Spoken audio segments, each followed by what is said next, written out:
अस्सलाम वालेकुम everyone, this is साद बुखारी। और आज का जो हमारा टॉपिक है वो बहुत ज़्यादा डिमांडिंग टॉपिक है आवाम की तरफ से, क्योंकि जो हमारी बिग सिटीज़ हैं उनमें ये बहुत ज़्यादा टेंडेंसी पाई जाती है कि जो चेक्स इशू करते हैं पार्टीज़ को, जब वो प्रेजेंट किया जाता है बैंक में तो वो फिर डिसऑनर हो जाता है और फिर प्रॉब्लम्स का सामना करना पड़ता है मुद्दई पार्टी को भी, मुलज़म पार्टी को भी, क्योंकि जो कोर्ट्स की एगनी है वो ज़रूरी नहीं है कि मुलज़म ही बर्दाश्त करे, कोर्ट्स की एगनी मुद्दई भी बर्दाश्त करते हैं। सिर्फ यही होता है कि उनको अरेस्ट की अप्रीहेंशन नहीं होती, बाकी जो कोर्ट्स के चक्कर हैं वो तो उनको भी पूरे काटने पड़ते हैं। तो इस पर जो सेक्शन है वो 489F of the Pakistan penal code है, जिसका ऊपर टाइटल ये है कि डिसऑनेस्टली इशूइंग अ चेक। मामला यूँ होता है कि सपोज़ ए ने बी से कुछ रकम ली उधार के तौर पर, उसके बदले उसने उसे चेक दे दिया। उस चेक के ऊपर वो पर्टिकुलर अमाउंट लिखती कि भाई अगर मैंने आपको मुकर्ररा वक्त में वापस ना की रकम तो आप ये चेक बैंक से कैश करा के अमाउंट निकलवा लें। अमूमन होता यही है कि अकाउंट में पैसे नहीं होते। क्यों? क्योंकि अगर पैसे हों तो बंदा किसी से अमाउंट क्यों लेगा। जब वो प्रेजेंट किए जाते हैं बैंक में तो वो ड्यू टू इनसफिशेंट बैलेंस वो डिसऑनर हो जाते हैं। डिसऑनर होने के बाद पर्चे हो जाते हैं, पुलिस गिरफ्तार करती है उनको। तो इस पर बड़ा एतराज़ किया जाता है कि यार हमारा लेन देन का मामला था, इसमें हमें पुलिस आके गिरफ्तार कर रही है, हम हाजिरी नहीं लगवा रहे तो हम इश्तिहारी करार हो गए। तो इस किस्म के मसाइल से फिर दो चार होना पड़ता है। तो मैं आज कुछ बेसिक बताना चाहूँगा ताकि जो जनरल पब्लिक है उसको मसाइल का कम से कम सामना करना पड़े और आपको नॉलेज हो।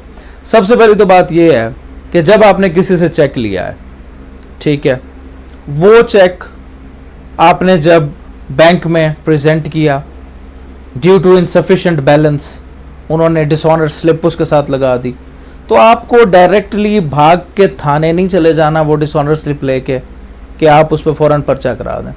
तरीक़ेकार ये है जिससे बहुत से लोग वाकिफ़ नहीं होते। पहले जब चेक डिसऑनर होता है आपने section 30 of the negotiable instruments act के तहत लीगल नोटिस देना है पार्टी को। उनके पास लीगल नोटिस जाएगा, एक्नॉलेजमेंट स्लिप आपके पास वापस आएगी। उसके बावजूद अगर वो इनकारी होता है रकम से तो then you can go to the मुतलका पुलिस स्टेशन और वहाँ पे जाके आप उनको डिसऑनर स्लिप देंगे और साथ ही जो आपने section 30 of the negotiable instruments act के तहत लीगल नोटिस दिया है उसकी भी कॉपी देंगे। ये मुतअद्दिद केस लॉज इस बाबत मौजूद हैं कि जब एक थानेदार के पास 489F के पर्चे की दरख्वास्त आती है तो वो दो चीज़ें डिमांड करे, एक डिसऑनर स्लिप और दूसरा सेक्शन 30 के तहत नोटिस। ये बहुत बड़ी एक इर्रेगुलरिटी है कि हम सेक्शन 30 के नोटिस को ज़्यादा लिफ्ट नहीं कराते पुलिस ऑफिशल्स भी, लेकिन वो बेसिकली जो है वो लैक ऑफ नॉलेज है।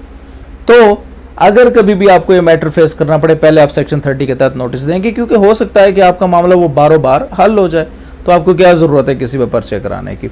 दूसरी बात जो एक बहुत बड़ी मिसअंडरस्टैंडिंग है वो ये है कि लोग समझते हैं कि हमने जब 489F का पर्चा करा दिया है तो अब हमारी इससे रिकवरी होगी। हाँ, आप उसको गिरफ्तार करा दें, वो गिरफ्तारी के डर से आपको रकम दे दे तो दैट इज अनदर थिंग। लेकिन जो सेक्शन 489F है वो एक पीनल प्रोविजन है और इसका मकसद रिकवरी ऑफ मनी बिल्कुल नहीं है। बहुत सारे लोग आपको कहेंगे कि भाई इसका मकसद रिकवरी ऑफ मनी भी है, सजा भी है, तो दैट इज टोटली रॉन्ग। अगर आपने पैसे रिकवर कराने हैं तो उसका आप order 37 rule 1-2 of the CPC के तहत आप दावा करेंगे सेशन कोर्ट में। ये सिविल कोर्ट में नहीं, ये सेशंस ट्रायल है, तो इस सेशन कोर्ट में समरी प्रोसीडिंग के तहत ये वहां पे एक दावा चलेगा। रिकवरी जो है आपके पैसों की वो वहां से होगी। फहमीद साहब का मसला है तो suit for rendition of accounts in the civil court आप करेंगे। 489F का मकसद रिकवरी नहीं है। मजे की बात यह है कि दोनों साइमल्टेनियसली चल सकती हैं।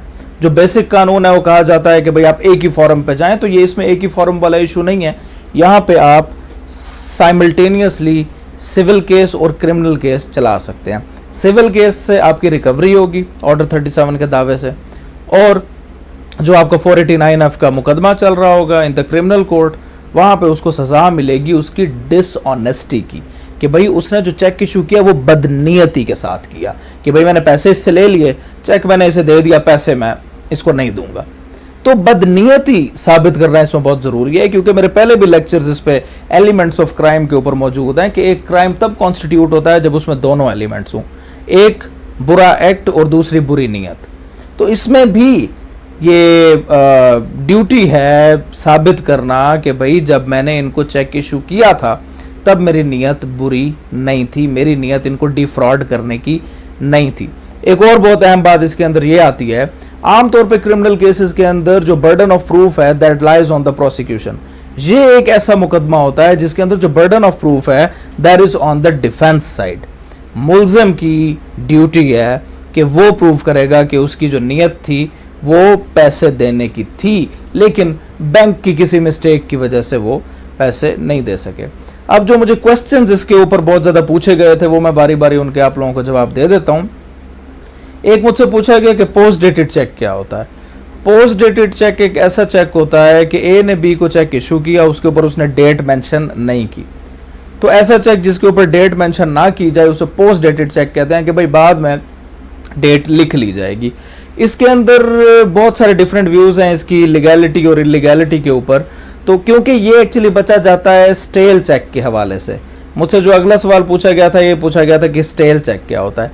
स्टेल चेक एक ऐसा चेक होता है कि जिसको 6 माह की मुद्दत के बाद जाके कैश कराने की कोशिश की गई हो तो वो स्टेल चेक होता है। क्योंकि अगर मैं आज बी को एक चेक इशू करता हूँ आज की तारीख के ऊपर, तो वो 6 महीने के अंदर अंदर उसको कैश कराएगा। अगर वो 6 महीने के अंदर उसको कैश नहीं कराएगा तो that cheque will become a stale cheque, ठीक है, और उसकी कोई एविडेंशियरी वैल्यू नहीं है और इस पर 489F भी एट्रैक्ट नहीं होता।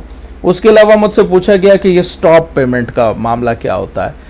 ए ने बी को चेक इशू किया, अब ए को पता चल गया कि यार अमाउंट तो अंदर है नहीं, ये जाएगा जाके कैश करा लेगा, या सपोज अमाउंट है और मैं चाहता हूं कि ये कैश ना कराए, तो मैं जनाबे वाला जाके अपने बैंक को हिदायत दे देता हूं कि मैंने ये पर्टिकुलर चेक जो है इशू किया था, आप इस पर स्टॉप पेमेंट कर दीजिएगा कि जब ये बंदा कैश कराने आए तो आप इसको अमाउंट मत दीजिएगा।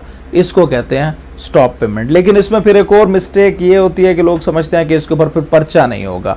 नहीं, पर्चा इसके ऊपर भी हो सकता है कि यार मैंने एक बंदे से पैसे लेने हैं, मैं बैंक गया हूं, उसने आगे जाके स्टॉप पेमेंट करा दी थी, अब उसकी स्टॉप पेमेंट की वजह से मुझे तो मेरी अमाउंट नहीं मिली, मैंने तो आगे पैसे दिए हुए थे, तो चेक जो पर्चा है इस सूरत हाल में भी हो सकता है।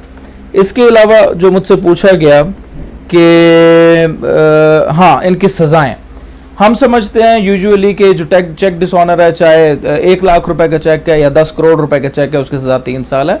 इसमें एक्चुअली अमेंडमेंट आ गई थी, प्रीवियसली तो कानून ऐसा ही था, लेकिन अब यूं हो गया था कि जो 1 मिलियन से कम का मैटर है उसकी सज़ा 3 साल है, जो 1 मिलियन से ऊपर 5 मिलियन तक का मैटर है उसकी सज़ा 5 साल है, और जो 5 मिलियन से 10 मिलियन तक है उसकी सज़ा 7 साल है, और जो 10 मिलियन से ऊपर यानी कि 1 करोड़ से ऊपर का मैटर है उसकी सज़ा 10 साल है। तो यानी कि वो जो ऑफेंस है करोड़ से ऊपर वाला that falls in the prohibitory clause, जो ज़ाब्ता फौजदारी की ममनुआ शिक है उसमें फॉल करता है, और उसमें आपकी बेल होना भी डिफ़िकल्ट हो जाएगा। क्यों? क्योंकि जो ऑफेंसेस ज़ाब्ता फौजदारी की ममनुआ शिक में फॉल करते हैं उनमें कोर्ट्स की तरफ से हिदायत है कि ऑर्डिनरीली उनमें बेल ना दी जाए। तो ये बेसिक जो मुझसे क्वेश्चंस पूछे गए थे मैंने उनका जवाब देने की कोशिश की है। तो बाकी बस एहतियात किया करें, जब भी आप किसी के साथ एग्रीमेंट्स करें, किसी को डिफ्रॉड करने की कोशिश बिल्कुल मत करें। अमाउंट है तो बताएं, अमाउंट नहीं है तो भी बताएं, और जब अगर कोई चेक डिसऑनर हो जाए तो नोटिस उन्हें लाजमी दें, उन्हें एक मौका दें कि वो अपना मौक़िफ़ बयान कर सकें। ठीक है जी, अल्लाह हाफिज़।